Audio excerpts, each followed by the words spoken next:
Hey everybody, it's Lena from Just a Little Bit Country. Let's read Spellbound. We are on chapter 5. Cal pressed a hand to his stomach, half expecting to find blood and worse dripping through his fingers. The pain had dulled the numbness with a slick echo of agony. He can't harm you, Brianna's voice registered dimly, making him aware that he was still gripping her arm. He could only make you remember, deceive you with the pain. It's all tricks and lies with him. I saw him. Dazed, Cal studied his own fingers. I saw it. He's stronger than I'd believed and more rash to come here like this. Gently, she put a hand over the one bruising her arm. Lattistar's sly and full of lies. You must remember that, Caitlin. You must never forget it. I saw him, Cal repeated. I could see through him. The table in the hall, the flowers on it. He wouldn't dare risk coming here in full form. Not as yet. Caitlin, you're hurting my arm. His fingers jerked and dropped. Sorry, I lost my head. Seeing ghosts does that to me.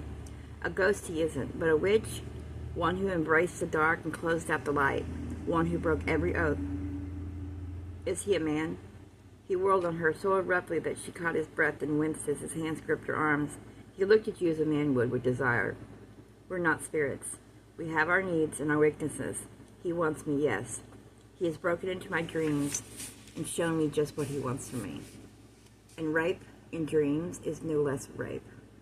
She trembled and her eyes went blind. For a moment she was only a woman with a woman's fears. He frightens me. Is that enough for you?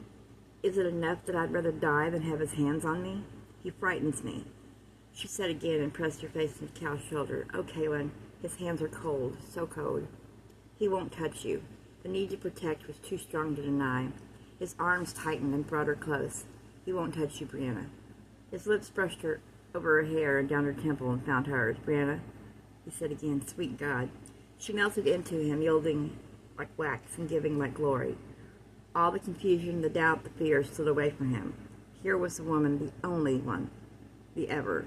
His hands dived into her hair and fessed in those soft ropes of red silk and pulled her head back so that he could drive the kiss deeper. Whatever had brought him here, he would face. Whatever else he might continue to deny.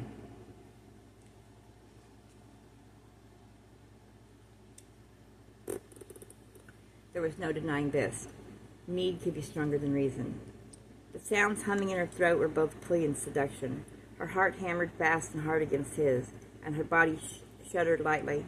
She nipped at his lip, urging him on. He heard her sigh his name and moan it, then whisper words ripe with longing. The words were in Gaelic, and that was what stopped him.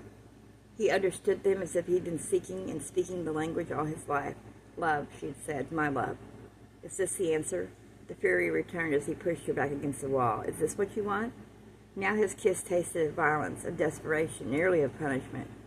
Her own fears sprang out hot to her throat, taunting her to fight him, to reject the anger. But she offered no struggle, took the heat, the rough hands, until he drew back and stared at her out of stormy eyes. She took a steadying breath, waited until she was sure her voice would be strong and sure. Is one answer? Yes, I want you. Slowly she unfastened the buttons running down the front of her dress. I want you to touch me, to take me. Part of the material let it slide to the floor so that she stood before him defenseless and naked. Where you like, when you like, and how you like. He kept his eyes on hers. You said that to me before, once before. Emotions swirling, she closed her eyes and then opened them again and smiled. I did, 1,000 years ago, more or less. He remembered. She had stood facing him, flowers blooming at her feet, and she had undraped herself so that the pearly light had gleamed on her skin. She had offered herself without restrictions, and he'd lost himself in her. Flowers crushed the fragrant under their eager bodies. He shook his head, and the image faded. Memory or imagination, it no longer mattered. He knew only one vital thing. This is now. This is you and me. Nothing else touches it. Whatever happened or didn't happen before, this is for us. He scooped her into his arms. That's the way I want it, he stated. She stared at him, for she was spellbound now. She thought he would simply take her where they stood, seeking release, even oblivion. She tasted the sharp edge of his passion, felt the violence simmering under his skin. Instead, he carried her in his arms as if she was something he could cherish. And when he laid her on the bed, stepped back to look at her, she felt the flush warm her cheeks. She managed a quick smile. You'll be needing your clothes off, she said, trying to laugh. I'll do it. I begged Brianna. I want to see you with your hair burning over the pillows and the sun on your skin. He would photograph her like this, he realized.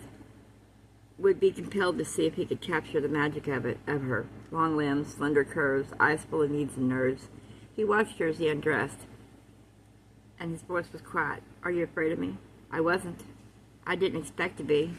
Her heart was fluttering like a bird's wings. "I suppose I am, yes, a little, because it means everything." He tossed his clothes toward the little chair, never taking his eyes from her. "I don't know what I believe, what I can accept, except one thing. This matters, here, now, you, it matters. Love me." She drew his mouth down to hers. "I've ached for you for so long." It was slow and testing and sweet, sighs and secrets and tastes and textures. He knew how her mouth would fit against his, knew the erotic slide of her tongue, the suggested arch of her hips. He swallowed each catchy breath as he took his hands slowly and slowly over her. Skimming curves, warming flesh, he filled his hands with her breast, then her mouth, tasting her nipples with tongue and teeth until she groaned at his name like a prayer. She took her hands over him, testing those muscles, tracing the small scars, not a warrior's body, but a man's. She thought, and for now hers. Her heart beat slow and thick as he used his mouth on her with a patience and concentration she knew now she'd been foolish not to expect. Her heart beat quickly. The sun warmed her closed lids as pleasure swamped her, and love held so long in her heart bloomed like wild roses. Kaylin. His name shredded through her lips when he cupped her. He watched her eyes fly open, saw the deep blue irises go glassy and blind in speechless arousal. He sent her over the edge, viciously delighted when she cried out and shuddered when his hands fell weakly. Yes, his was all he could think as he blazed the hot trail down her thigh. His.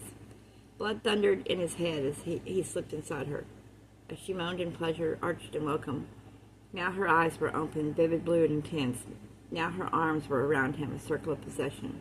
She mated with him, the rhythm ancient and sure.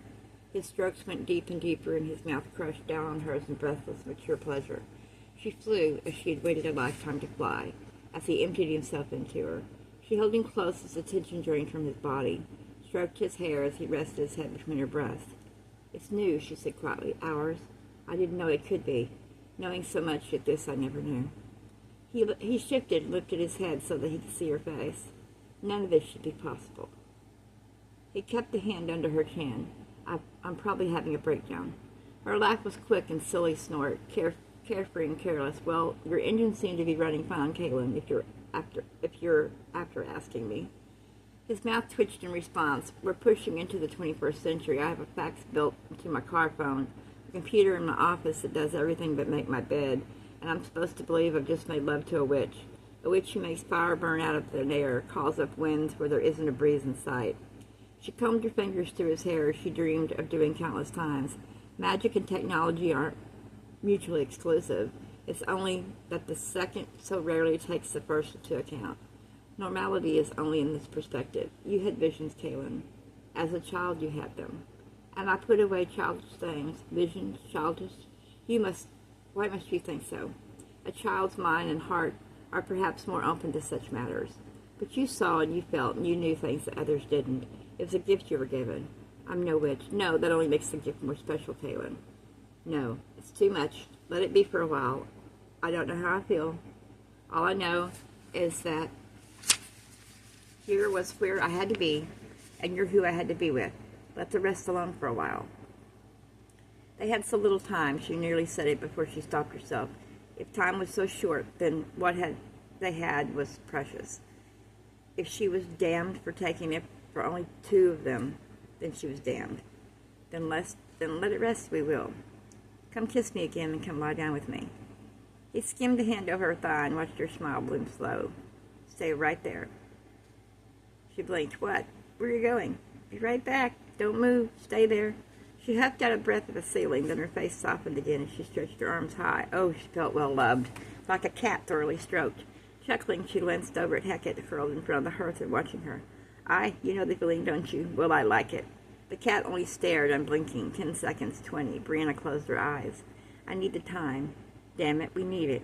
A few hours after so many years, why should we be united? Why must there be a price for every joy? Go then, and leave me be. If the fare comes due, I'll pay it freely. With a swish of her tail, the cat rose and padded out of the room. Kaylin's footsteps sounded on the steps seconds later. Prepared to smile, Brianna opened her eyes. He snapped 2 quick pictures. What do you think you're about, taking photographs of me without my clothes? Put it away. You won't be hanging me on some art gallery wall. You're beautiful. A masterpiece. Drop your left shoulder just a little. I'll do no such thing. It's outrageous. Shocked to the core, she tugged at the rumpled spread and pulled it up, and to Cal's mind succeeded only in looking more alluring. But he lowered the camera. I thought witches were supposed to like to dance naked under the full moon. Going sky-clad is an exhibition, and there's a time and place for such things. No one snaps pictures of private matters nor of rituals. Brianna, you have a beautiful body. Your coloring is exquisite, and the Latin here is perfect. Unbelievable. I'll show them to you first. She barely felt the sheet slip to her waist. I know what I look like. You don't know how I see you, but I'll show you. Lie back for me and relax. No, don't cover yourself. Just look at me. Turn your head just a little. I'm touching you. Imagine my hands on you, moving over you. There and there. If I had a dark room handy, I'd develop these tonight. You'd see what I see. I have one. What? I had one put in for you, off the kitchen. I knew you would come, and I wanted you to have what you needed. What would make you feel comfortable? So you would stay with me, she thought, but didn't say it. You put in a dark room? Here? I did. With a laugh, he shook his head. Amazing. Absolutely amazing. Rising, he left the camera down on the bureau. I think you need to be a little bit more before I shoot the rest of that row. He climbed into the bed. The things I do for my art, he murmured, and covered her laughing mouth with his.